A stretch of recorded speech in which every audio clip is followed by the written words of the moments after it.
Hello, everybody. Frankie here. Happy Monday in whatever way this Monday is finding you. I just got today my Endurance and Ease shirt, so I'm super excited. I've got this shirt. It says on the back, "You are potential realized," which is a slogan that I've used in my arts company for a couple of years and also want to bring into this athletic space. And my focus, whether I'm working with artists or working with athletes, is folks come to me because they know that they have a passion or they feel compelled.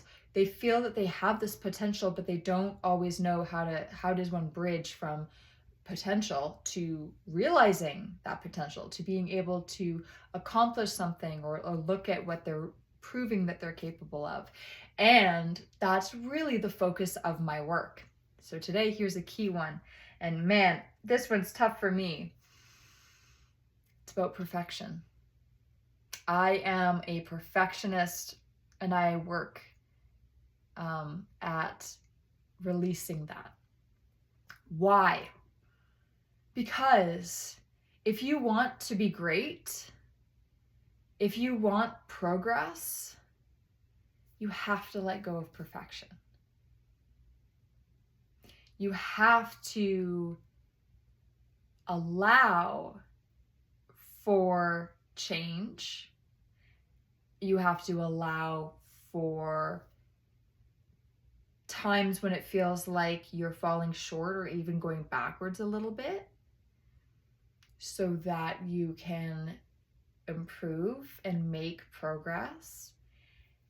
Perfection takes us out of the present.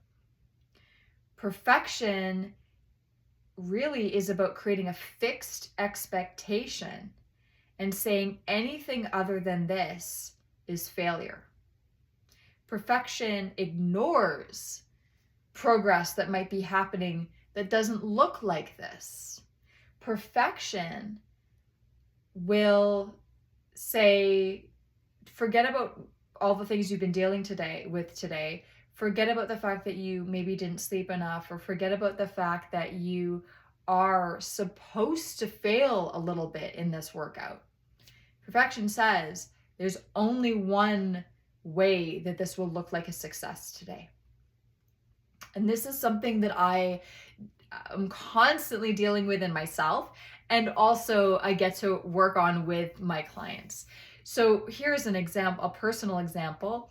I had a workout a few days ago in the pool, and I had a couple of sets of 500 yards, and I did the first one, and I was not happy with my time.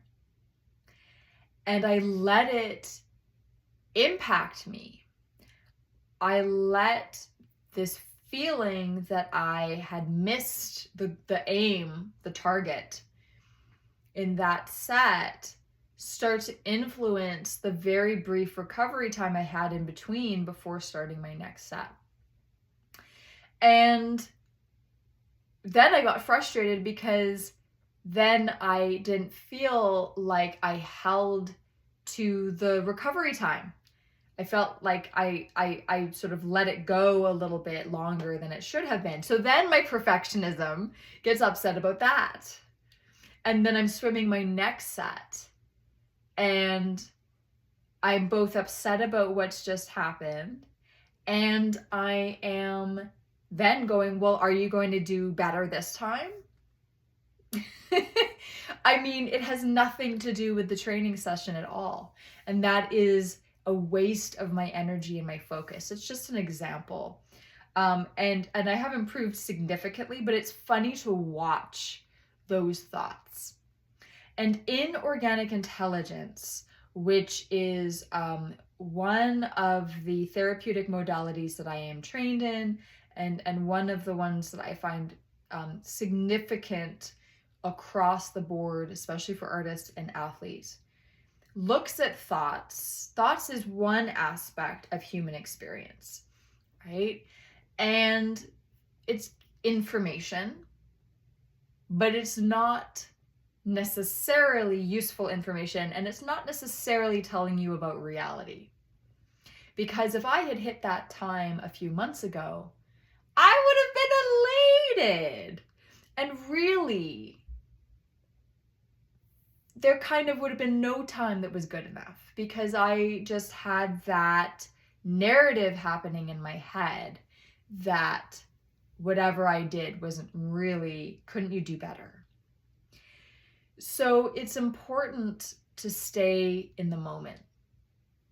It's important to be very forgetful sometimes, that maybe something's just happened and you're going to release it and focus on the next thing. It's important to be smart when you're training, and certainly to measure your progress, but it is vital to let go of perfection, because perfection will never allow you to progress. Perfection will be the enemy of you being great. Why not let go of perfection and actually be great? Actually embrace your progress.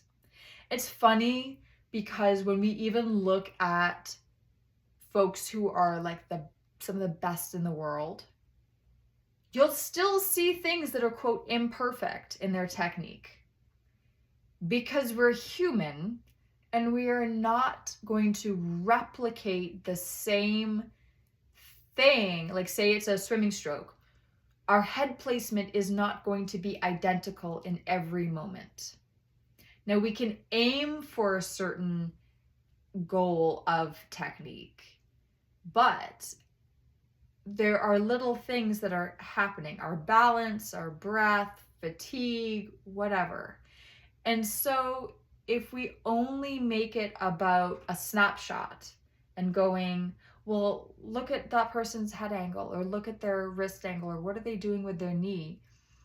Nobody is perfect. And if the best in the world are not perfect, why would you be?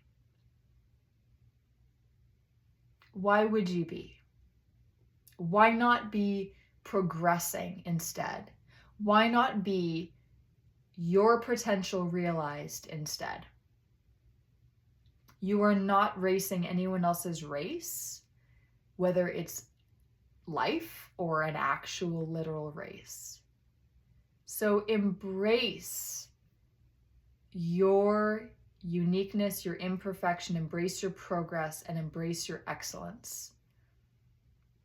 And let go of perfection, because perfection has nothing to do with any of that.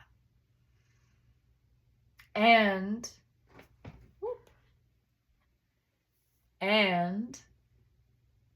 it also allows you to show up for yourself and to show up for other people in a much more human and wonderful way. My best training and racing sessions have often been where I've been unable to be sure about how it was going to go. Maybe a little intimidated, maybe feeling like failure was just around the corner, and just letting all of that go. And so I encourage you to try this, right? Put it up on a wall somewhere if you find that you are a perfectionist. Perfection is the enemy of progress. Which do you want? Do you want to live and die by your inability to be perfect? Or do you want to embrace your progress? Okay, that's enough from me. Take care of yourselves. Take care of each other. How awesome is this shirt? I'm going to post a link to the store. I've ordered a couple of items. I've checked that they're the quality that I want them to be, that I'm really happy with the fabric and the print and the look and everything. And just be excellent. And I'll see you all again soon. Okay, bye.